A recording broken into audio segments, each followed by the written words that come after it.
ಸುಕ್ಷೇತ್ರ ಹೊನ್ನೊಳ್ಳೆಯ ಶ್ರೀ ದೊಡ್ಡಪ್ಪ ಮಹಾರಾಜರ ಗದ್ದುಗೆಗೆ ಅನಂತ ಕೋಟಿ ನಮನಗಳನ್ನು ಅರ್ಪಿಸುತ್ತಾ, ಅದೇ ರೀತಿ ಅತ್ಯಂತ ಸುಂದರವಾಗಿ ಎಲ್ಲರಿಗೂ ಮನಮುಟ್ಟುವ ಹಾಗೆ ಪುರಾಣವನ್ನು ಹೇಳ್ತಾ ಇರುವಂತಹ ಪೂಜ್ಯರ ಪಾದಾರವಿಂದಲೂ ಕೂಡ ಅನಂತ ಕೋಟಿ ನಮನಗಳನ್ನು ಅರ್ಪಿಸುತ್ತಾ, ಇಲ್ಲಿ ಆಗಮಿಸಿದಂತಹ ಎಲ್ಲ ರೈತ ಬಂಧವರೇ, ಅದೇ ರೀತಿ ನೆರೆದಂತಹ ಎಲ್ಲ ತಾಯಿಯರೇ,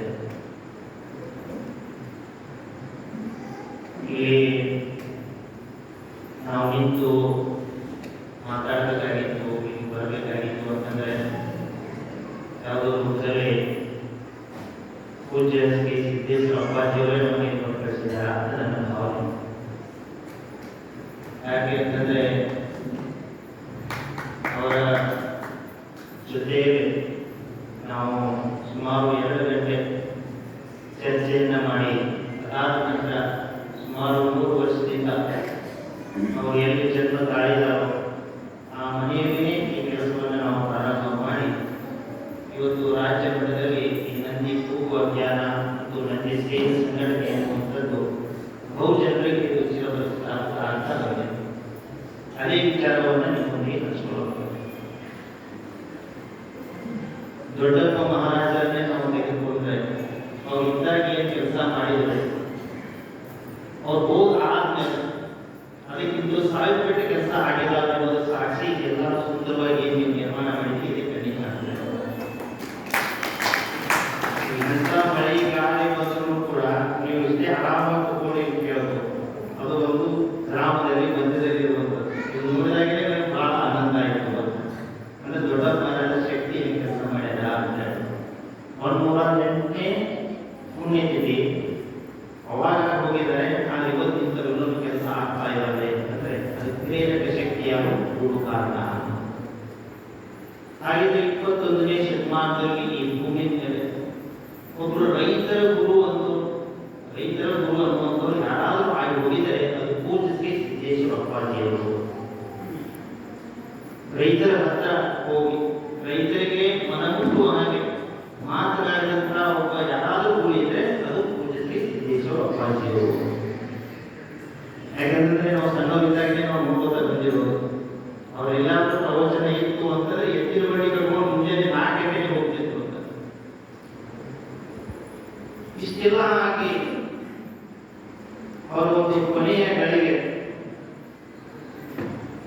ಅಂತಿಮ ಸಂಸ್ಕಾರದಲ್ಲಿ 25 ಲಕ್ಷ ಜನ ಯಾರಿಗೆ ವಾಹನ ಮಾಡಿಲ್ಲ, ಏನು ಬರಲಿ ಅಂತಿಲ್ಲ, ಅಷ್ಟು ಜನ ಸೇರ್ಬೇಕಾಗಿತ್ತು ಅಂತಂದ್ರೆ ಅವ್ರ ಬಲ್ಲಿರುವಂತಹ ಒಂದು ಶಕ್ತಿನೇ ಕಾರಣ, ಅವ್ರು ನಡೆದಂತಹ ಹಾದಿನೇ ಕಾರಣ ಅನ್ನುವಂಥದ್ದು.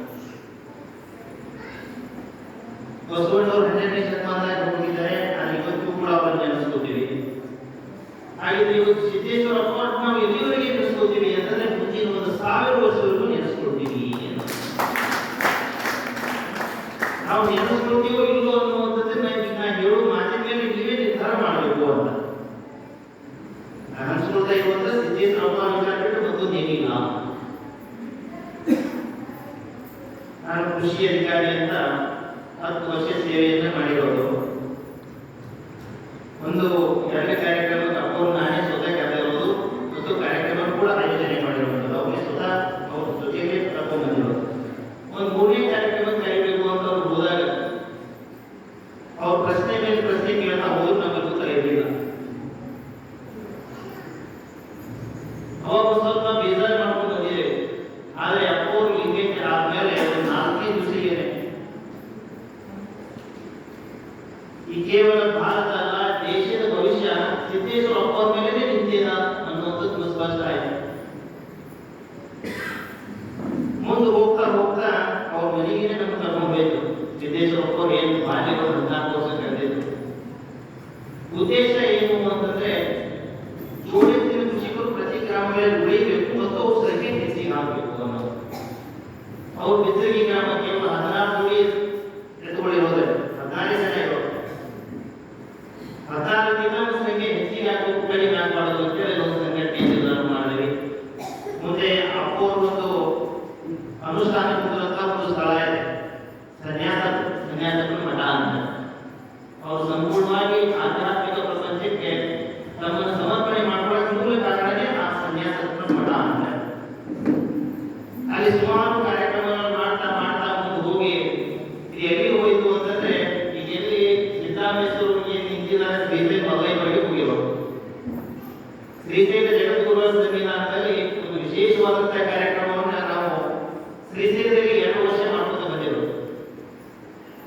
ಪೂಜ್ಯ ಶ್ರೀ ಕನ್ನೇರಿ ಅಪ್ಪವರ ಒಂದು ಸಾನ್ನಿಧ್ಯದಲ್ಲಿ ಬಸವ ಬಾಗೇವಾಡಿಯಲ್ಲಿ 1,000 ಎತ್ತಿನಬಂಡಿಗಳ ಒಂದು ವಿಶೇಷ ದೊಡ್ಡದಾದ ಸಮಾವೇಶವನ್ನು ಮಾಡಿದರು. ಸಾಲುಟಿಯಲ್ಲಿ 108 ಗ್ರಾಮಗಳ ಜೋಡೆತ್ತಿನ ಕೃಷಿಕರ ಒಂದು ದೊಡ್ಡದಾದಂತಹ ಸಮಾವೇಶವನ್ನು ಮಾಡಿ ಸರ್ಕಾರಕ್ಕೆ ಒಂದು ಹಕ್ಕುತ್ತಾಯ ಪತ್ರವನ್ನು ನಾವು ಕಳಿಸಿದ್ದೇವೆ. ಜೋಡೆತ್ತಿನ ಕೃಷಿಕರಿಗೆ ಪ್ರತಿ ತಿಂಗಳು 11,000 ರೂಪಾಯಿ ಪ್ರೋತ್ಸಾಹಧನವನ್ನು ಕೊಡಬೇಕು ಮತ್ತು 10% ಬಜೆಟ್ ಅನ್ನ ಈ ಒಂದು ಜೋಡೆತ್ತಿನ ಕೃಷಿಕರ ಪುನಶ್ಚೇತನಕ್ಕಾಗಿ ಮೀಸಲಿಡಬೇಕು ಸರ್ಕಾರ. ಈ ನಿಟ್ಟಿನ ನಾವು ಪ್ರಯತ್ನವನ್ನು ಮಾಡಿದಾಗ ಸುಮಾರು ಅಂತಾರಾಷ್ಟ್ರೀಯ ವಿಜ್ಞಾನಿಗಳು ಈ ರೀತಿ ಅನೇಕ ಪೂಜೆ ನಮ್ಮ ಕೈ ಜೋಡಿಸ್ತಾ ಬಂದಿರೋದು. ಇತ್ತೀಚೆಗೆ ನಾವು ಬಸವ ಕಲ್ಯಾಣದಲ್ಲಿ ಕಾರ್ಯಕ್ರಮ ಮಾಡಿದ್ದೇವೆ. ಬಾಲ್ಕಿಯ ಪಟ್ಟದೇವರು ಅವರು ಸಾಹಿತ್ಯ ವಹಿಸಿ ವಿಶೇಷ ಕಾರ್ಯಕ್ರಮ ಆಯಿತು. ಅದೇ ಪುರಸಂಘ ಬಂದಿವಿ, ಅಲ್ಲಿ ಇವುಗಳನ್ನ ಗುರುಮಾಂತ ಸ್ವಾಮೀಜಿಗಳೊಂದು ಸಾನ್ನಿಧ್ಯದಲ್ಲಿ. ಹಾಗಿದ್ರೆ ಇಷ್ಟೆಲ್ಲಾ ಪೂಜೆಗೆ ಜೋಡಿ ಕೂಡಬೇಕಾಗಿತ್ತು ಅಂತಂದ್ರೆ ನಾವು ಕಾರಣನ ನಾವು ಏನೂ ಇಲ್ಲ ಅಂತ ನೆಪ ಎಲ್ಲಾನು ಕೂಡಿಸಿರೋದು ಯಾಕಪ್ಪ ಅಂದ್ರೆ ಪೂಜೆ ಶ್ರೀ ಸಿದ್ದೇಶ್ವರ ಅಪ್ಪನೇ ಕೂಡಿಸಿರೋದು. ಇವತ್ತು ನೀವೆಲ್ಲ ನೋಡ್ತೀರಿ ಎಷ್ಟೆಲ್ಲ ವೈದ್ಯಗಳು ಆಗ್ತಾ ಇದ್ದಾವೆ ಅನ್ನುವಂಥದ್ದು ಒಬ್ರಿಗೊಬ್ರು ಏನ ಅದು ಈ ವಿಷಯ ಅಂತ ಬಂದಾಗ ಎಲ್ಲರೂ ಕೂಡಿರುವಂಥದ್ದು ಅಂತ. ಹಾಗಾಗಿ ಕೂಡ ಕಾರಣ ಯಾರಪ್ಪ ಪೂಜೆ ಶ್ರೀ ಸಿದ್ದೇಶ್ವರ ಅಪ್ಪ ಅವರು. ಸಿದ್ದೇಶ್ವರ ಅಪ್ಪ ಕೆಲಸ ಮಾಡ್ತಕ್ಕಂತಿದ್ದಾರೆ, ಅದಕ್ಕಾಗಿ ಇದಕ್ಕೆ ಭಾಗವಹಿಸಬೇಕು ಅನ್ನುವಂಥದ್ದು. ಯಾವುದೇ ಒಂದು ಭಿನ್ನಾಭಿಪ್ರಾಯ ಭೇದ ಭಾವ ಇಲ್ಲದೆ ಅನೇಕ ಪೂಜೆಗಳು ನೂರಾರು ಜನ ಪೂಜೆ ಇದಕ್ಕೆ ಒಂದು ಕೆಲಸದಲ್ಲಿ ಪಾಲ್ಗೊಂಡಿರೋದು ಮತ್ತು ನಮ್ಮ ಆಶೀರ್ವಾದವನ್ನು ಮಾಡ್ತಾ ಬಂದಿರೋದು. ಹಾಗಿದ್ರೆ ಇವತ್ತೆಂತ ಒಂದು ಪರಿಸ್ಥಿತಿಯಲ್ಲಿದ್ದೀವಿ. ಇಷ್ಟೆಲ್ಲ ಪೂಜೆರು ನಮ್ಗೆ ಯಾಕೆ ಆಶೀರ್ವಾದ ಮಾಡ್ತಾ ಬಂದ್ರು? ಸಿದ್ದೇಶ್ವರ ಒಬ್ಬರು ಈ ಕಡೆನೇ ರೂಪ ಮುಖ ಮಾಡಿ ಅಂತ ಹೇಳಿ ಯಾವ ರೂಪದಲ್ಲಿ ನಮ್ಗೆ ಯಾಕೆ ಕೂರಿಸ್ತಾ ಇದ್ದಾರೆ? ನಾವು ಮೊದಲ ಹಂತದಲ್ಲಿ ಎತ್ತ ಮುಗಿಸ್ಬೇಕು ಅಂತ ಹೋದಾಗ ನೀವು ಯಾವ ಇರಲಿಲ್ಲ. ಆದ್ರೆ ಇವತ್ತಿನ ದಿವಸ ನಾವು ಯಾವ ಒಂದು ಹಂತಕ್ಕೆ ಬಂದು ನಿಂತಿದ್ದೀವಿ ಅಂತಂದ್ರೆ ಇಡೀ ಜಗತ್ತು 2 ರೀತಿಯಿಂದ ವಿಷಮಯ ಆಗ್ತಾ ಇದೆ. 2 ರೀತಿ ಏನು ಈ ನೀವೇ ವಿಚಾರ ಮಾಡಿ, ವಿಚಾರ ಮಾಡೋದು. ಮೊದಲನೇ ವಿಷಯ, ಔಷಧಿಗಳಲ್ಲಿ ಇರುವಂತಹ ಮನೆ ಯಾವುದೇ ನೀವೇ ಹೇಳಬೇಕು. ಪ್ರತಿಯೊಬ್ಬರ ಮೇಲೆ ಔಷಧಿ ಇದಾವೆ, ಪ್ರತಿಯೊಬ್ಬರ ಮೇಲೆ ಔಷಧಿ ಅಂತಂದ್ರೆ ಪ್ರತಿಯೊಬ್ಬರ ಮೇಲೆಯೂ ಕೂಡ ಒಂದಿಲ್ಲ ಒಂದು ರೋಗ ತೂತಾ ಇದ್ದಾರೆ ಅಂತ ಅರ್ಥ. ಹಾಗಿದ್ರೆ 20 ವರ್ಷಗಳ ಹಿಂದೆ ನಮ್ಮ ಮನೆಯಲ್ಲಿ ಎಷ್ಟು ಔಷಧಿಗಳು ಇರ್ತಾ ಇದ್ವು? ಹಾಗಿದ್ರೆ ಔಷಧಿಗಳವಾಗಿ ಇರ್ತಾ ಇದ್ರೆ ಇವತ್ತು ಎಲ್ಲರ ಮೇಲೆ ಔಷಧಿ ಬಂದಾವು. ಹಾಗಿದ್ರೆ 20 ವರ್ಷಗಳ ಹಿಂದೆ ನಮ್ಮ ಮನೆಯಾಗಿ ಏನಿರ್ತಿತ್ತು ಅನ್ನೋ ವಿಚಾರ ಏನಿರ್ತದ್ರಿ? ಅದೇ ಎತ್ತುಗಳು ಇರ್ತಿತ್ತು. ಹಾಗಿದ್ರೆ ಎಷ್ಟೆಲ್ಲ ಈ ಎತ್ತು ಸಾಕಾಣಿಕೆ ಅನ್ನುವಂಥದ್ದು ಕಡಿಮೆ ಆಗ್ತಾ ಬರ್ತಾ ಇದೆಯೋ ನಾವೆಲ್ಲರೂ ಕೂಡ ರೋಗಗಳಿಗೆ ತುತ್ತಾಗ್ತಾ ಇದ್ದೀವಿ. ಒಪ್ತೇರಿ ತಾವೆಲ್ಲರೂ? ಇದು ಕೇವಲ ನಮ್ಮ ಗ್ರಾಮ ಸಮಸ್ಯೆ ಅಲ್ಲ, ನಮ್ಮ ರಾಜ್ಯ ಸಮಸ್ಯೆ ಅಲ್ಲ, ದೇಶದ ಸಮಸ್ಯೆ ಅಲ್ಲ, ಇದು ವಿಶ್ವದ ಸಮಸ್ಯೆ ಆಗಿದೆ. ಜಗತ್ತಿನ ಅರ್ಧಕ್ಕಿಂತಲೂ ಹೆಚ್ಚು ಜನ ಈ ರೀತಿ ಅನೇಕ ರೋಗದಿಂದ ಬಳಲ್ತಾ ಇದ್ದಾರೆ. ಮಾನಸಿಕ ಸ್ವಾಸ್ಥ್ಯವನ್ನು ಕಳ್ಕೊಳ್ತಿದ್ದಾರೆ. ಇವತ್ತು ಏನೆಲ್ಲ ನೀವು ಕೇಳ್ತಾ ಇದ್ದೀರ, 5 ಘಟನೆಗಳು ಮೊಬೈಲ್ ತರಲಿದೆ ಅಂದ್ರೆ ಅವ್ರು ಕೊಡೋದು ಹೊರಗೊಳ್ಳೋದು. ಯಾಕಂದ್ರೆ ಇದು ಮಾನಸಿಕ ಅಸ್ವಸ್ಥ ಆಗ್ತಾ ಇರೋದು. ಇದೆಲ್ಲ ಮೂಲ ಕಾರಣ ಅಂತಂದ್ರೆ ನಂದಿ ಜೋಡೆತ್ತಿನ ಕೃಷಿ ನಾಶ ಆಗ್ತಾ ಇರೋದು ಅಂತ. ಹಾಗಿದ್ರೆ ಮರಳಿ ನಮಗೆ ಆರೋಗ್ಯ ಬೇಕು ಅಂತಂದ್ರೆ ಮತ್ತೆ ಬೇಕು ನಮಗೆ ಎತ್ತು ಬಿಟ್ಟರೆ ಮತ್ತೊಂದು ಪರ್ಯಾಯವೇ ಇಲ್ಲ. ಎತ್ತು ಬಿಟ್ಟರೆ ಪರ್ಯಾಯವೇ ಇಲ್ಲ. ಇದು ಒಂದೇ ವಿಷಯ. ಇನ್ನು ಎರಡನೇ ವಿಷಯ, ಯಾವಾಗ ತೀವ್ರಗತಿಯಲ್ಲಿ ಇದರ ಮೇಲೆ ಆಕ್ರಮಣ ಮಾಡೋದು ಗೊತ್ತಿಲ್ಲ. ಇತ್ತೀಚೆಗೆ 1 ತಿಂಗಳು 2 ತಿಂಗಳ ಹಿಂದೆ ಕೇವಲ 2-3 ದಿವಸ ಪೆಟ್ರೋಲ್ ಡೀಸೆಲ್ ನಿಂತು ನೀವು ನೋಡಿದ್ದೀರಿ. ಪೆಟ್ರೋಲ್ ಬಂದ್ರೆ ಅನೇಕ ಜನ ಸಾಲ ನಿಂತಿಸಿ ಈ ಒಂದು ಏನು ಫ್ಯಾನ್ ಅವರೇ ಹೊಡೆದಾಡ್ತಾ ಇರೋದು ನೋಡಿದ್ರಲ್ಲ ಮಾಧ್ಯಮದಲ್ಲಿ. ಕೇವಲ 2-3 ದಿವಸದಿಂದ ಮಾತ್ರ ಆಗಿರೋದು. ಹಾಗಿದ್ರೆ ಈ ಪೆಟ್ರೋಲ್ ಡೀಸೆಲ್ ಮಾತ್ರ ಈಗ ಬರ್ತಾ ಇದೆ. ಹಾಗೆ ಎಲ್ಲಿವರೆಗೆ ಇದು ಬರುತ್ತೆ? ಎಲ್ಲಿವರೆಗೆ ಬರ್ತದೆ ಅಂದ್ರೆ ಎಲ್ಲಿವರೆಗೆ ಆ ಪ್ರಾಣಿಗಳೆಲ್ಲ ಅಷ್ಟೇ ಬರೋದು ಅಂತ. ಈ ಭೂಮಿ ಮೇಲೆ ಇರುವುದೇ ಇನ್ನೊಂದು 15-20 ವರ್ಷಕ್ಕೆ ಮಾತ್ರ ಇರೋದು ಪೆಟ್ರೋಲ್ ಡೀಸೆಲ್ ಭೂಮಿ ಒಳಗೆ. ಅದು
ಇದು ದಿನಗಳಂತೆಯೇ ಈ ಪೆಟ್ರೋಲ್ ಡೀಸೆಲ್ ಕೊರತೆ ಆಗೋದೇನೆ ಅಂತ.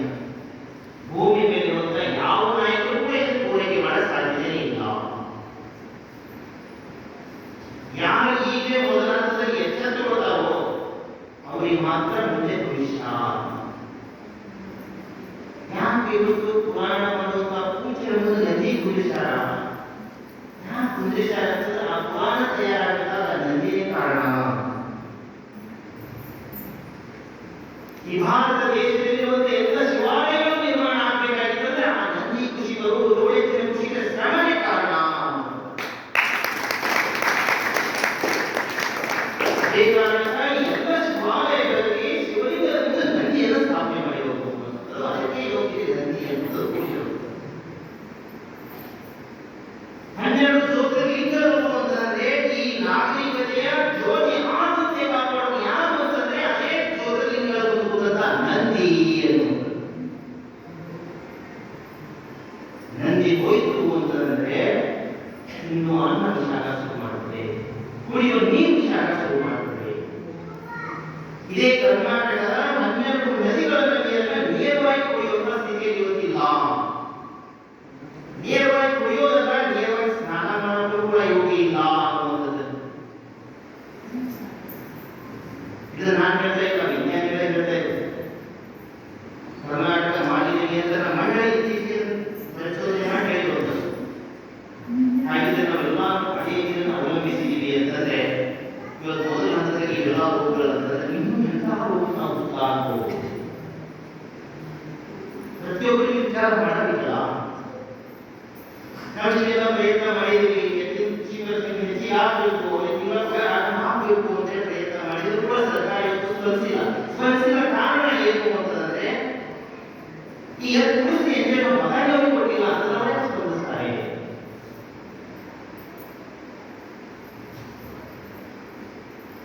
ಸಂಸ್ಕೃತಿಯಲ್ಲಿ ಇಷ್ಟೆಲ್ಲ ಪೂಜೆ ಕೂಡಿ ಇಷ್ಟೆಲ್ಲ ಆದರೂ ಕೂಡ ಇಲ್ಲಿವರೆಗೆ ನಿಂತಿರುವುದು. ಹಾಗೆ ಹಿರಿಯರು ಹೋಗುತ್ತದೆ ಖಂಡಿತವಾಗಿಯೂ ಕೂಡ ಈ ರಾಜ್ಯ ಸರ್ಕಾರ ಮತ್ತು ಈ ಒಂದು ಸೆಂಟ್ರಲ್ ಗೌರ್ಮೆಂಟ್, ಕೇಂದ್ರ ಸರ್ಕಾರ ಎಲ್ಲರೂ ಕೂಡ ಸ್ಪಂದಿಸಲೇಬೇಕು ಅಂತ ಒಂದು ವಾತಾವರಣ ಕೆಲವೇ ತಿಂಗಳಲ್ಲಿ ಸೃಷ್ಟಿಯಾಗುವುದು. ಹಾಗಿದ್ರೆ ನಮ್ಮ ಹಂತದಲ್ಲಿ ನಾವು ಜಾಗೃತಿಯಾಗಿ ಇವತ್ತೇ ಹೆಂಗೆ ಹೆಜ್ಜೆ ಇಡಬಹುದು ಅನ್ನೋದು 2 ಮಾತುಗಳನ್ನು ನಿಮ್ಗೆ ಹೇಳ್ತಾ ಇದ್ದಾರೆ. 2 ಸರ್ಕಾರ ಏನು ಮಾಡಿದ್ರು. ಮೊದಲನೇದಾಗಿ ನಮ್ಮ ಹಂತದಲ್ಲಿ ನನ್ನ ಮನೆಯಾಗ ಎತ್ಕೊಳ್ಳೋಕೆ ಕಟ್ಕೊಳ್ಳೋ ಸಾಧ್ಯತೆ ಇದೆಯಾ? ಯಾರು ಈಗಾಗಲೇ ಕಟ್ಟಿದ್ರೆ ಉಳಿಸ್ಬೇಕು ಅನ್ನೋದು ಮತ್ತು ಮುಂದಿನ ದಿನಗಳಿಗೆ ಭವಿಷ್ಯ ಖಂಡಿತವಾಗಿಯೂ ನಿಂತದ ಅಂತಂದಾಗ ಯಾರಿಗೆ ಸಾಧ್ಯತೆ ಇದೆಯೋ ಅವರು ಎತ್ತುಗಳನ್ನು ಕಟ್ಟಾಕ ಪ್ರಯತ್ನವನ್ನು ಮಾಡೋದು. ನಾವು ಮೊದಲ ಹಂತದಲ್ಲಿ ಇದನ್ನ ನಂದಿ ಶಕ್ತಿ ಕೇಂದ್ರ ಅಂತ ಈಗಾಗಲೇ ನಾವು ಪ್ರಾರಂಭ ಮಾಡ್ತಾ ಇರೋದು. ಯಾರು ಮಾಡ್ತಾರೆ? ದುಡ್ಡಿದ್ದವರು ಮಾಡ್ತಾರೆ. ಎಷ್ಟೋ ಜನರಿಗೆ ಹಣ ಅದ, ಹಣ ಎದಕ್ಕೆ ಇದನ್ನು ವಿನಿಯೋಗ ಮಾಡಬೇಕು ಅನ್ನೋದು ಒಬ್ಬರಿಗೆ ಪ್ರಯತ್ನ ಇಲ್ಲ. ಅದರ ಅರಿವನ್ನ ಉಳಿಸಿ ನಾವು ನಂದಿ ಶಕ್ತಿ ಕೇಂದ್ರ ಅಂತ ನಿರ್ಮಾಣ ಮಾಡ್ತಾ ಇರೋದು. ಆ ನಂದಿ ಶಕ್ತಿ ಕೇಂದ್ರದ ಮೂಲ ಉದ್ದೇಶ ಏನು ಅಂದ್ರೆ ಈ ಎತ್ತುಗಳಿಂದಲೇ, ಎತ್ತುಗಳ ಶಕ್ತಿಯಿಂದಲೇ ಈ ವಿದ್ಯುತ್ತನ್ನು ತಯಾರಿ ಮಾಡೋದು. ಇದು ಮೊದಲನೇ ಶಕ್ತಿ. ಈ ಎರಡನೇ ಗ್ಯಾಸ್, ಈ ಗ್ಯಾಸ್ ಅಭಾವ ಅನ್ನೋದು ಸೃಷ್ಟಿಯಾಗುತ್ತೆ. ಆ ಗ್ಯಾಸ್ ಅನ್ನ ಅದೇ ಶಕ್ತಿಯಿಂದಲೇ ನಾವು ಉತ್ಪಾದನೆಯನ್ನು ಮಾಡೋದು. ಮೂರನೇದು ಅಡುಗೆ ಎಣ್ಣೆಯನ್ನು ಅದೇ ಶಕ್ತಿಯಿಂದ ಉತ್ಪಾದನೆ ಮಾಡೋದು. 4ನೇದು ಗೊಬ್ಬರಗಳನ್ನು ಉತ್ಪಾದನೆ ಮಾಡೋದು. 5ನೇದು ಔಷಧಿಗಳನ್ನು ಉತ್ಪಾದನೆ ಮಾಡೋದು. 6ನೇದು ಒಳ್ಳೆಯ ಆಹಾರಗಳನ್ನು ಅದರಿಂದ ಉತ್ಪಾದನೆ ಮಾಡೋದು. ಈ ರೀತಿ ಒಂದು 10-15 ಎಕರೆ ನಮಗೆ ಜಮೀನು ಇತ್ತು ಅಂತಂದ್ರೆ ಒಂದು 2-3 ಜೋಡಿ ಎತ್ತನ್ನು ಕಟ್ಕೊಂಡು ಇವೆಷ್ಟು ಎಲ್ಲ ರೀತಿಯ ಉದ್ಯಮ ಒಂದೇ ಸ್ಥಳದಲ್ಲಿ ನಾವು ಪ್ರಾರಂಭ ಮಾಡೋದು. ಹೀಗಾಗಿ ನಾವು ಧಾರವಾಡದಲ್ಲಿ ಎಂತೋ ಒಬ್ಬರು ಮುಂದೆ ಬಂದಿದ್ದಾರೆ. ಅವ್ರ ಅಜ್ಜನ್ ಹೇಳೋದು ಮೊಮ್ಮಕ್ಕಳವರೆಗೆ ಕೂಡ ಎಲ್ಲೋ ಟ್ರಾಕ್ಟರ್ ಇರೋದ್ರೆ ರಾಮನೂರು ಟ್ರಾಕ್ಟರ್ ಅಂತ ಹೇಳಿ ಅದರಲ್ಲಿ ಒಬ್ಬರು ಡಾಕ್ಟರ್ ದಾಕ್ಷಾಯಿಣಿ ಹಾಕೋ ಅಂತ ಹೇಳಿ ಇವತ್ತು 50 ಹಸುಗಳನ್ನು ಕಟ್ಟಿದ್ದಾರೆ. ಮೊನ್ನೆ ಒಂದು ಅವ್ರದ್ದು ಹಸುವಿಗೆ ಹುಷಾರಿಲ್ಲ ಅಂತಂದ್ರೆ ಆ ಮಲ್ಟಿ ಸ್ಪೆಷಾಲಿಟಿ ಹಾಸ್ಪಿಟಲ್ ಇರುವಂತಹ ಒಂದು ಬೆಡ್ ಅಂತ ಅದು ಉಪಚಾರ ಮಾಡಿರುತ್ತದೆ. ಅದನ್ನ ಭಕ್ತಿ ಹೆಂಗಿರ್ಬೇಕು, ಆ ವೈದ್ಯ ವೃತ್ತಿಯನ್ನೇ ಬಿಟ್ಬಿಟ್ಟಿದ್ದಾರೆ. ಅವ್ರು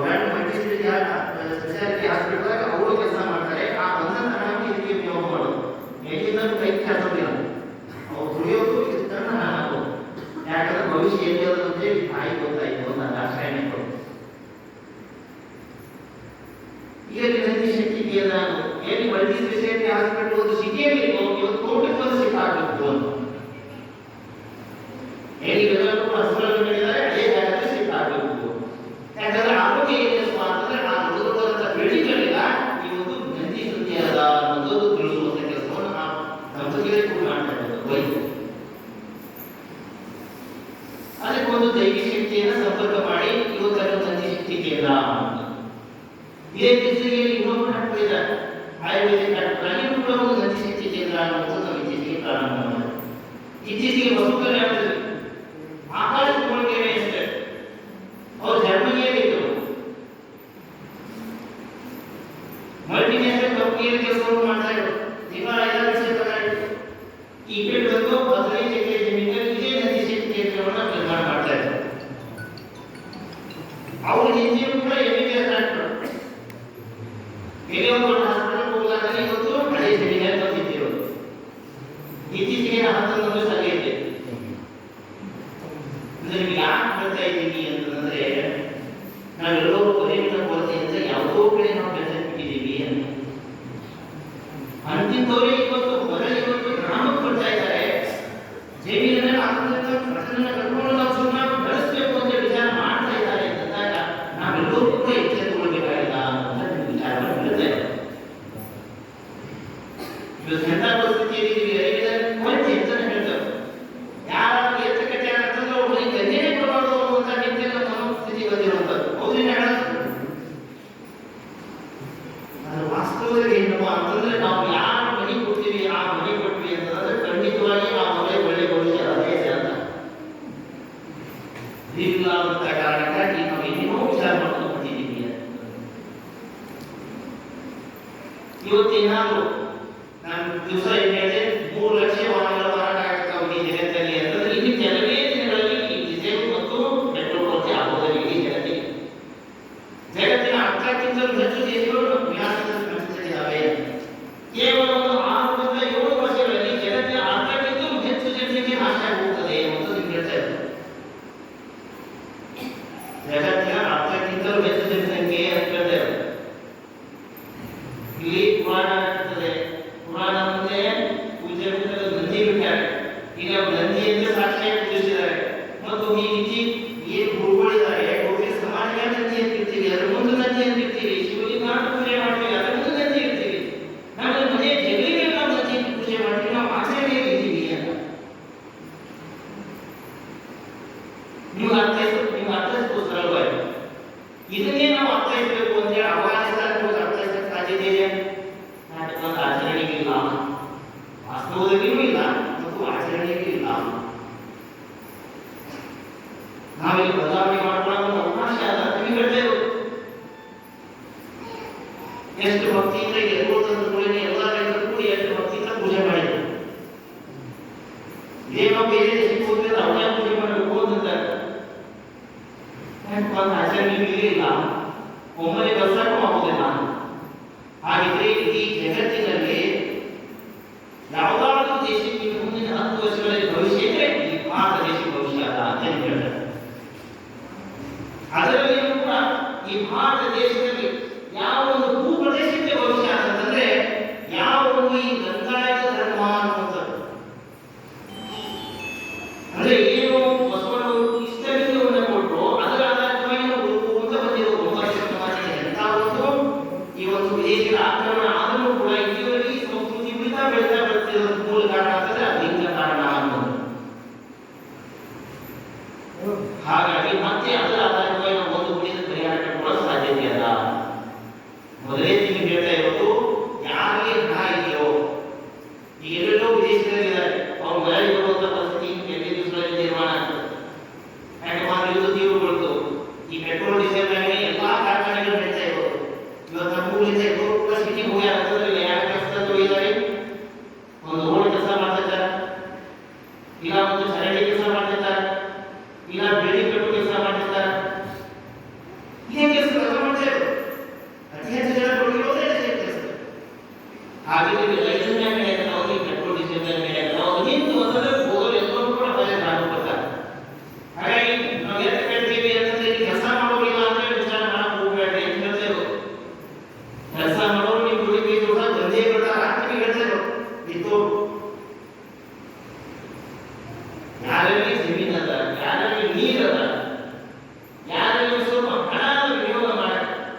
ಶ್ರೀಶೈಲ ಮದುವೆಯ ಶಕ್ತಿಯ ಮೇಲೆ ನಿಂತದ್ದು ಮಾತ್ರ ನಮ್ಮ ಈ ಭೂಪ್ರದೇಶದಲ್ಲಿರುವಂತಹ ಎತ್ತುಗಳ ಶಕ್ತಿ ಮೇಲೆ ನಿಂತಿರೋದು. ಈ ಎತ್ತುಗಳು ಹೋಗುವಂತಂದ್ರೆ ಶ್ರೀಶೈಲ ಮದುವೆಗೆ ಅಸಹಾಯಕ ಆಗ್ತಾನೆ ಅಂತ. ಇತ್ತೀಚೆಗೆ ಬೆಳೂರು ಶ್ರೀ ವೀರಭದ್ರೇಶ್ವರ ದೇವಸ್ಥಾನದಿಂದ ಶ್ರೀಶೈಲ ಮದುವೆಯವರೆಗೆ ಒಂದು 10 ದಿವಸದ ನಂದಿ ರಥಯಾತ್ರೆ ಎನ್ನುವಂಥದ್ದು ಅದು ಚಾಲನೆಯನ್ನು ಈ ಭಾರತ ದೇಶದ ಉಪರಾಷ್ಟ್ರಪತಿಗಳು ಶ್ರೀಶೈಲ ಜಗದ್ಗುರು ದಿವ್ಯ ಸಾನ್ನಿಧ್ಯದಲ್ಲಿ ಚಾಲನೆ ಮಾಡಿದ್ರು. 10 ದಿವಸದ ನಂದಿ ರಥಯಾತ್ರೆ ಮಾಡುವ ಶ್ರೀಶೈಲ ಮದುವೆಯವರಿಗೆ ಹೋದ್ರಿ. ಅಲ್ಲಿ ವಿಶೇಷವಾಗಿ 3 ರಿಂದ 4 ಜನ ಜಗದ್ಗುರುಗಳ ಸಮ್ಮುಖದಲ್ಲಿ ಒಂದು ದೊಡ್ಡ ಕಾರ್ಯಕ್ರಮ ಆಯಿತು. ಆದಷ್ಟೆಲ್ಲ ಕಾರ್ಯಕ್ರಮ ನಾವೇ ಸ್ವತಃ ನಿಂತು ಮಾಡಿದ್ವಿ. ಆಗ ಶ್ರೀಶೈಲ ಮದುವೆಯ ದೇವಸ್ಥಾನಕ್ಕೆ ಒಳಗೆ ಹೋಗಿ ಅದೇ ರೀತಿ ಮುಖ ತೋರಿಸಬಾರದು ಅಂತ ಅನಿಸ್ಕೊಂಡದ್ದು. ಯಾಕೆ ಬಂತು ಅಂದ್ರೆ ಈ ಮುಖದ ಯೋಗ್ಯತೆ ಇಲ್ಲ ಅಂತ ಮದುವೆ ಮುಖ ತೋರಿಸ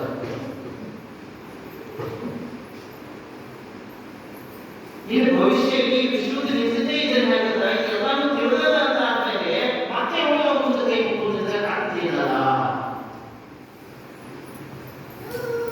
ಏನ್ ಸಾಧ್ಯತೆ ಇದೆಯೋ ಇದ್ರ ಕುರಿತು ನಾವು ಅರಿವನ್ನು ಮೂಡಿಸಿದಾಗ ಮಾತ್ರ ಮದುವೆ ನಮ್ಮೊಳಗೆ ಸಾಧ್ಯತೆ ಇದೆ ಹೊರತು ಇದರಿಂದ ಯಾವ ಮದುವೆ ಕೂಡ ಅವರ ಸಾಧ್ಯತೆ ಇಲ್ಲ, ಯಾರು ಕೂಡ ಉಳಿಸ ಸಾಧ್ಯತೆ ಇಲ್ಲ. ಮೊದಲೇದು ನಂದಿ ಶಕ್ತಿ ಕೇಂದ್ರ. ಈ ರೀತಿ ಯಾವುದೋ ಅವಕಾಶ ಇತ್ತು ಯಾಕೆ ಅಂತಂದ್ರೆ ಅವರು ಸೂಕ್ತವಾದಂತಹ ನಾವು ಮಾರ್ಗದರ್ಶನವನ್ನು ನೀಡಿ ಮುಂದಿನ 5 ರಿಂದ 10 ವರ್ಷದಲ್ಲಿ ಮುಂದಿನ 5 ರಿಂದ 10 ವರ್ಷಗಳಲ್ಲಿ ನೀವು ಸುತ್ತು ಗ್ರಾಮಗಳಲ್ಲಿ ಒಂದು ಮಾದರಿಯಾದಂತಹ ಒಂದು ನಂದಿ ಶಕ್ತಿ ಕೇಂದ್ರವನ್ನು ಖಂಡಿತವಾಗಿ ನಿರ್ಮಾಣ ಮಾಡಲೇಬೇಕು. ಅದು ಮಾಡೇ ಆಗ್ತದೆ. ಸ್ಪಷ್ಟ ಮತ್ತು ಅಷ್ಟೇ ನಿಖರವಾಗಿ ಮಾರ್ಗದರ್ಶನವನ್ನು ನೀಡುವಂತಹ ಒಂದು ವ್ಯವಸ್ಥೆಯನ್ನು ಮಾಡಿಕೊಳ್ಳಬೇಕು. ಇವತ್ತು ಪೆಟ್ರೋಲ್ ಡೀಸೆಲ್ ಕೊರತೆಯಾಗಿ ಎಲ್ಲರೂ ಕೂಡ 2 ರೀತಿಯ ವಿಷಯದಿಂದ ಎಲ್ಲರೂ ನಾವು ಆಗ್ತೀವಿ ಅಂತಂದಾಗ ಇನ್ನು ಮುಂದಿನ ಹಂತದಲ್ಲಿ ಇದು ಪರಿಹಾರ ದೊರೆಯಬೇಕು ಅಂತಂದ್ರೆ ನಾವು ಮರಳಿ ಈ ನಂದಿ ಆಧಾರಿತವಾಗಿ ಹೋಗಬೇಕು ಅಂತ. ಅಂದ್ರೆ ಅರ್ಥ ಏನು ಅಂತಂದ್ರೆ ಈ ರಾಜ್ಯದ ಒಂದು 50,000 ಬಜೆಟ್ 50,000 ಕೋಟಿ ಅಂದ್ರೆ ಒಂದು 10% ಅಂತ ತಿಳ್ಕೊಳ್ಳಿ. 50,000 ಕೋಟಿ ರೂಪಾಯಿ ಬಜೆಟ್ ಅನ್ನು ಮೀಸಲಿಟ್ಟುಕೊಳ್ಳೋದು ಪ್ರತಿ ವರ್ಷ. ಇದರ ಸಂಖ್ಯೆ ಹೆಚ್ಚಿಗೆ ಆಗಬೇಕು. ಆ ರೀತಿ ಇಟ್ಟು ಇದೇ ನೀವು ಗ್ರಾಮಕ್ಕೆ ಒಂದು 20 ರಿಂದ 30 ಕೋಟಿ ಅದಕ್ಕಾಗಿ ತಂದು ಹೋಗಿ ತಿಳ್ಕೊಳ್ಳಿ. ಯಾರ್ಯಾರು ನಂದಿ ಶಕ್ತಿ ಕೇಂದ್ರ ನಿರ್ಮಾಣ ಮಾಡೋ ಸಾಧ್ಯತೆ ಇದೆಯೋ ಅವರಿಗೆ ಎಲ್ಲರೂ ಕೂಡ ಇಟ್ಕೊಳ್ಳೋದು ಎಲ್ಲಾ ರೀತಿಯ ಸವಲತ್ತುಗಳನ್ನ ಆ ಹಣದ ಮುಖಾಂತರ ಒದಗಿಸಿದ್ರು. ಇನ್ನೊಂದೆಲ್ಲ ವರ್ಷದಲ್ಲಿ ಏನಾಗ್ತದೆ ನಿಮ್ಮ ಗ್ರಾಮದಾಗ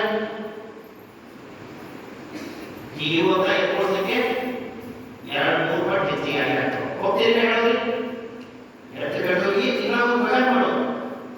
ಎತ್ತು ಕಟ್ಟೋಗಿ ತಿಂಗಳ ಒಂದು ಪಗಾರ. ಅದ್ರ ಜೊತೆಗೆ ಈ ನಂದಿ ಶಕ್ತಿ ಕೇಂದ್ರ ಅಂತ ನಾನು ಏನು ಹೇಳ್ತಾ ಇದ್ದೀನಿ ಅದರಿಂದನೇ ವಿದ್ಯುತ್ ತಯಾರಿ ಮಾಡೋದು, ಅದರಿಂದನೇ ಗ್ಯಾಸ್ ತಯಾರಿ ಮಾಡೋದು. ಇವತ್ತು ನಿಮ್ಮ ಗ್ರಾಮದಲ್ಲಿ ಏನು ಎತ್ತುಕೊಳ್ಳೋದಲ್ಲ ಅದು ಸರಿಯಾಗಿ ನಾವು ವ್ಯವಸ್ಥಿತವಾಗಿ ಬಳಕೆ ಮಾಡ್ಕೊಂಡಿದ್ದೀವಿ ಅಂತಂದ್ರೆ ಇವತ್ತು ನಿಮ್ಮ ಗ್ರಾಮಕ್ಕೆ ಏನೆಲ್ಲ ಒಂದು ಬೇರೆ ಎಲ್ಲಿಂದೋ ವಿದೇಶದಿಂದ ಬರಬೇಕು. ಇವತ್ತು ಗ್ಯಾಸ್ ಬರಬೇಕು. ನಾವು ಏನೇ ಅದನ್ನೆಲ್ಲ ಉತ್ಪಾದನೆ ಮಾಡಿ ಇನ್ನೂ ಕಡಿಮೆ ರೇಟಲ್ಲಿ ಎಲ್ಲರಿಗೂ ಮಾಡ್ಬೋದು. ಅವೆಲ್ಲ ಸಾಧ್ಯತೆ ಇದೆ. ಆದ್ರೆ ಹಣ ಇಲ್ಲಿ ಬರ್ತಾ ಇಲ್ಲ. ಹಣ ಬರೀ ನಾವು ಮಾಡ್ಕೊಳ್ಳೇಬೇಕು ಅನ್ನೋದು. ಇದೇ ವರ್ಷ 1,70,000 ಕೋಟಿ ನೇರವಾಗಿ ಕಂಪನಿಗಳಿಗೆ ಕೊಟ್ಟಿರೋದು ಭಾರತ ಸರ್ಕಾರ. 1,70,000 ಕೋಟಿ ಮಾತ್ರ ಜೋಡಿ ಬರಗಾಲದಂತೆ ತಗೊಂಡು 2,40,000 ಕೋಟಿ ಮಾಡಿ ಕೊಟ್ಟಿರೋದು ಕಂಪನಿಗಳು. ಯಾವ ಕಂಪನಿಗಳಿದ್ರೆ ಗೊಬ್ಬರ ಉತ್ಪಾದನೆ ಮಾಡೋ ಕಂಪನಿಗಳಿಗೆ ಸಬ್ಸಿಡಿ ಅಷ್ಟೆಲ್ಲ ಹಣ ಹರಿಯೋದು. ಆದ್ರೆ ಅದಾದ ಹಣ ಏನಾದ್ರು ನಮ್ಮ ಗ್ರಾಮಕ್ಕೆ ಬಂದಿದ್ದು ಈ ನದಿ ಸಂಪತ್ತು ಉಳಿಬೇಕು ಅನ್ನೋ ನಿಟ್ಟಿನಲ್ಲಿ ಈ ಕೆಲಸ ಆಗಿದ್ದು ಅಂತಂದ್ರೆ ಎಲ್ಲ ಈ ಗ್ರಾಮದಲ್ಲಿ ಗೊಬ್ಬರ ಹೆಚ್ಚಿಗೆ ಉತ್ಪಾದನೆ ಆಗ್ತಿತ್ತು. ಇವತ್ತು ಎತ್ತು ಕಟ್ಟಾನ ಅಂತಂದ್ರೆ ಎತ್ತು ಕಟ್ಟೋ ಅಷ್ಟೇ ಆಗೋದಿಲ್ಲ. ಒಂದು ಜೋಡಿ ಎತ್ತು ಕಟ್ಟಾನ ಅಂತಂದ್ರೆ ಒಂದು ವರ್ಷಕ್ಕೆ ಒಂದು 3 ಎಕರೆ ತಗೊಂಡ್ರೆ 3 ಎಕರೆ ಗೊಬ್ಬರ ಆಗ್ತದೆ. ನಾವು ಸ್ವಲ್ಪ ಹೆಚ್ಚಿಗೆ ಹಾಗೆ ಎತ್ತುಗಳ ಸಂಖ್ಯೆ ಹೆಚ್ಚಿಗೆ ಎಷ್ಟೆಲ್ಲ ಆಗ್ತದೋ ಅದ್ರ ಜೊತೆಯಲ್ಲಿ ಏನಾಗ್ತದಪ್ಪ ಅಂದ್ರೆ ಅದ್ರ ಜೋಡಿ ಒಂದು 6 ಬಿಟ್ಟಿರ್ತಾರೆ. ವಿಚಾರ ಮಾಡಿಕೊಂಡು ಯಾವುದೇ ಗ್ರಾಮಕ್ಕೆ ಯಾವ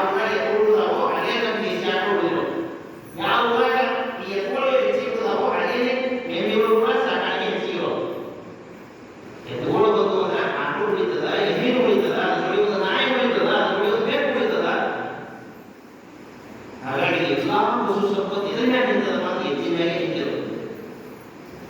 ಯಾಕೆ ಆಕಾಶದಲ್ಲಿ ನಿಂತಿರು ನಿಂತಿಲ್ಲ, ನದಿ ಮ್ಯಾಗ ಇಟ್ರು. ಹಾಗಿಟ್ರು ಅಂತಂದ್ರೆ ನದಿ ಹೋದಾಗ ಆ ಉಳಿದೇ ಬಿದ್ದದ. ಹಾಗಾಗಿ ಮನೆಯೊಳಗೆ ಧರ್ಮವೇ ಇರಬೇಕು, ಯಜಮಾನ ಇರಬೇಕು ಅಂತ ಹೇಳ್ತೀವೋ ಮನೆಯೊಳಗೆ ಎತ್ತಿರಬೇಕು ಅನ್ನುವಂಥದ್ದು ಹೇಳ್ತಾರೆ. ಸೂತ್ರ ಹೇಳಿರುವಂಥದ್ದು.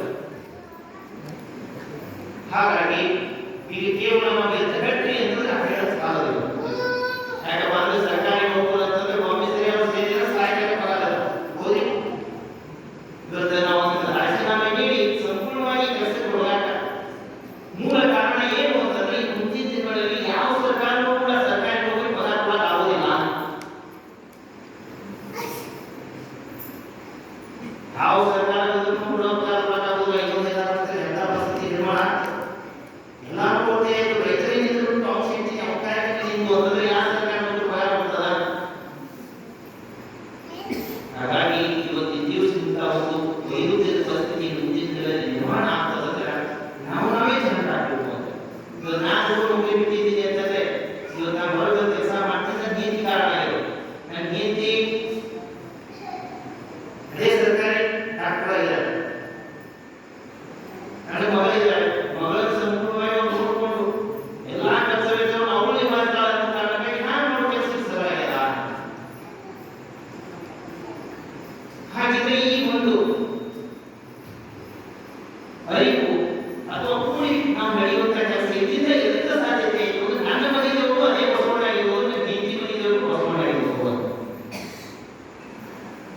ನೀವು ಬಸವಣ್ಣ ಅಥವಾ ನಂದಿ ಅಂತೇಳಿ ಓದಿರಿ ಅಂತಂದ್ರೆ ಅವನು ಉಳಿಸ್ಬೇಕು ಅಂತೇಳಿ ಉಳಿಸಬೇಡ, ಉಳಿಸ್ಬೇಕು ಅಂತೇಳಿ ನಿಮ್ಮ ಮನಸ್ಸಿನಾಗ ಸ್ವಲ್ಪ ವಿಚಾರ ಮಾಡಿದ್ರೆ ಸಾಕು, ನಿಮ್ಮ ಮನೆಯಲ್ಲಿ ಎಲ್ಲ ಶಾಂತಿ ನೆಮ್ಮದಿ ನೆಲೆಗಳನ್ನು ಶುರು ಮಾಡಿಬಿಡ್ತದ. ಈ ಕಾರಣಕ್ಕಾಗಿ ಕುಟುಂಬ ಅನ್ನೋದು ಕೂಡಿಬೇಕಾಗಿತ್ತಂದ್ರೆ ನಂದಿ ಬೇಕು, ಎತ್ಕೊಂಡು ಬೇಕೇ ಬೇಕು ಈ ಭೂಮಿ ಮೇಲೆ ಅನ್ನೋ ಕಾರಣಕ್ಕಾಗಿ ನಮ್ಮ ಜಮೀನ್ ಮೇಲೇನು ನಂದಿಯನ್ನಿಟ್ಟು ಪೂಜೆ ಮಾಡೋ ಸಂಪ್ರದಾಯ. ಸುಮ್ಮನೆ ಪೂಜೆ ಮಾಡೋದಕ್ಕೆ ಒಂದು ಹೆಜ್ಜೆ ಮುಂದೆ ಹೋಗಿ ಅರಿತು ಆ ಸಂಪತ್ತು ಯಾರಿಗೆ ಉಳಿಲಿ ಅನ್ನುವಂಥದ್ದು.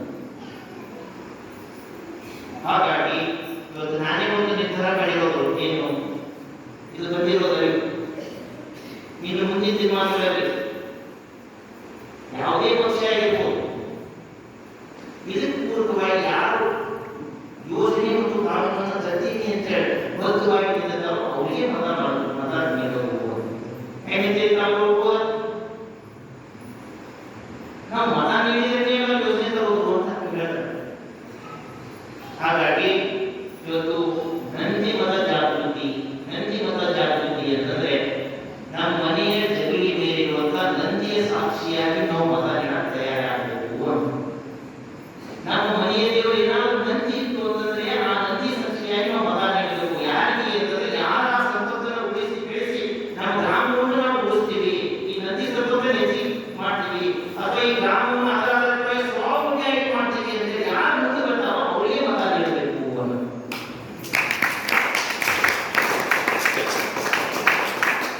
ಈ ಅರಿವನ್ನ ಯಾರು ಮೂಡಿಸೋದು ಅಂತಂದ್ರೆ ಈ ರಾಷ್ಟ್ರದ ಎಲ್ಲಾ ಮುಂಚೆನೂ ಕೂಡ ಇದನ್ನ ಅರಿವನ್ನ ಮೂಡಿಸುವಂತ ಕೆಲಸ, ಒಂದು ನಿರ್ಧಾರವನ್ನು ತೆಗೆದುಕೊಳ್ಳುವಂತ ಕೆಲಸ ಇನ್ನು ಕೆಲವೇ ದಿವಸಗಳಲ್ಲಿ ರಾಷ್ಟ್ರದಲ್ಲಿ ಆಗುವುದಲ್ಲ.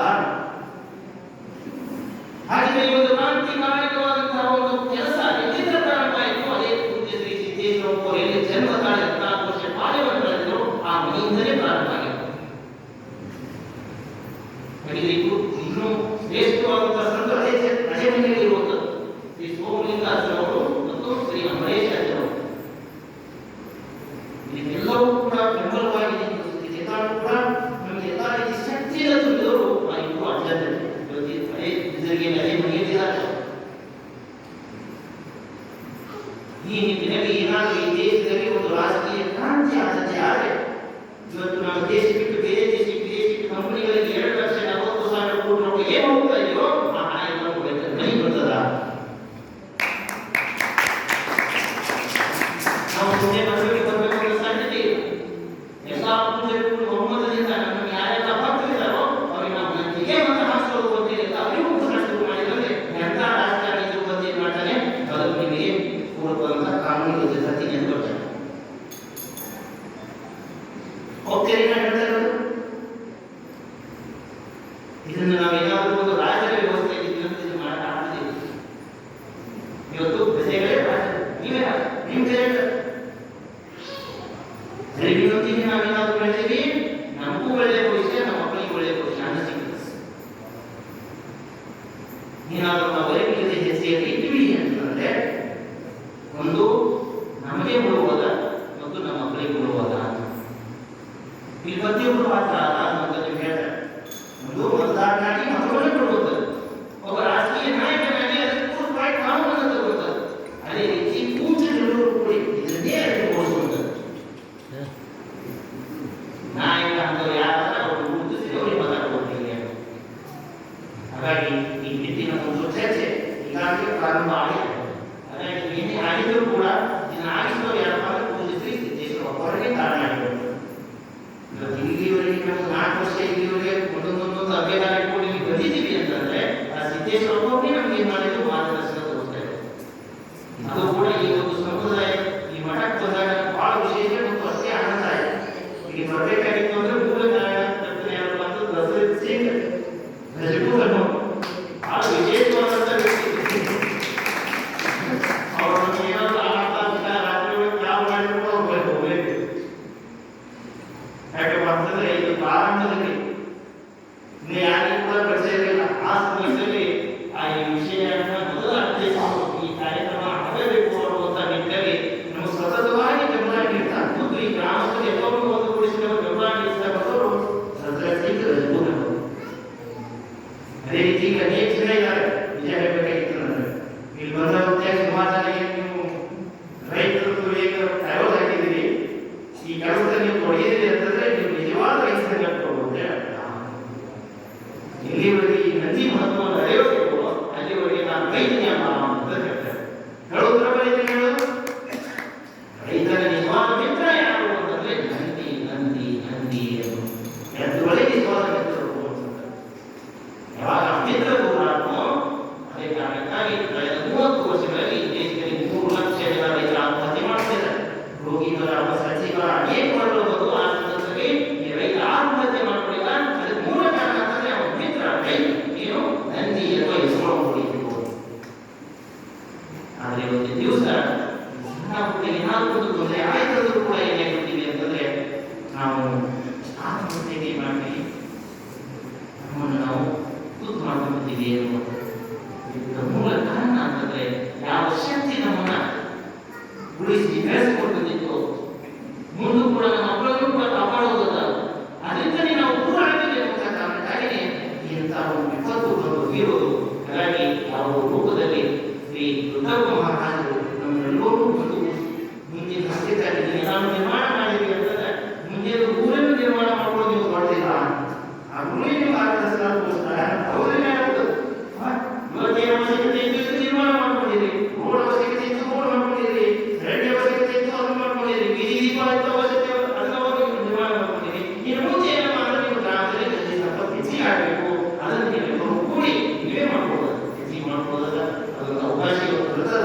ಅದನ್ನ ಏನಾದ್ರು ನಾವು ಮಿಸ್ ಮಾಡ್ಕೊಂಡಿದ್ವಿ ಅಂತಂದ್ರೆ ಖಂಡಿತವಾಗಿಯೂ ಕೂಡ ಮುಂದೆ ಘನಘೋರವಾದಂತಹ ಒಂದು ವಿಪತ್ತನ್ನ ನಾವು ಎದುರಿಸೋದ ವಿಚಾರವನ್ನು ತಿಳಿಸ್ತಾ ಹೀಗೆ ನಾನು ಯಾವುದೇ ಕಾರಣಕ್ಕೂ ಕೂಡ ಏನಂತಂದ್ರೆ ತೊಂದರೆ ಅಂತ ಹೇಳ್ತಾ ಇಲ್ಲ. ಅದಕ್ಕೆ ಕೊನೆ ಹೇಳ್ಬಿಡ್ತೀವಿ ಒಂದು ಮಾತು.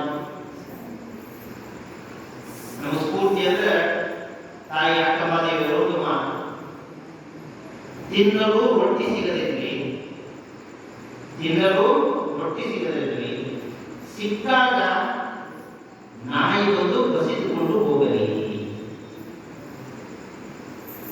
ರೊಟ್ಟಿ ಸಿಗದಿರಲಿ, ಆ ರೊಟ್ಟಿ ಏನಾದರೂ ಸಿಕ್ತು ಬಾಯಿಗೆ ಹೋಗಿ ಮುಟ್ಟುಗಟ್ಟಲೆ ಏನಾದರೂ ನಾಯಿ ಬಂದು ಬಸಿದುಕೊಂಡು ಹೋಗಲಿ, ಹಾಗೆ ನಾನು ಬೇಸರವಲ್ಲ ಅನ್ನೋದು ನೆನೀತೀನಿ.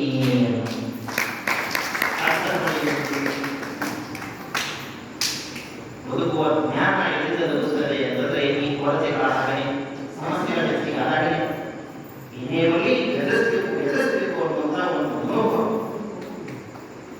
ಏನೆಲ್ಲ ಕೊರತೆ ಮುಂದಿನ ಆಗ್ತದೆ ಅಂತಂದ್ರೆ ಅಧ್ಯಯನ ಮಾಡ್ತದೆ ನಮ್ಮ ಶಕ್ತಿ ಏನಪ್ಪ ಅಂತ ತೋರ್ಸಾಕ ಅವಕಾಶ ಸಿಕ್ತು ಅನ್ನುವಂಥ ನಿಟ್ಟಿನಲ್ಲಿ ನೀವೇನಾದರೂ ಪ್ರಯತ್ನ ಮಾಡಿದ್ರೆ ಆದರೆ ಅವ್ರಿಗೆ ಖಂಡಿತವಾಗಿಯೂ ಕೂಡ ಒಳ್ಳೆಯ ಭವಿಷ್ಯ ಹೌದಾ ಪೂಜ್ಯ ಶ್ರೀ ಸಿದ್ದೇಶ್ವರ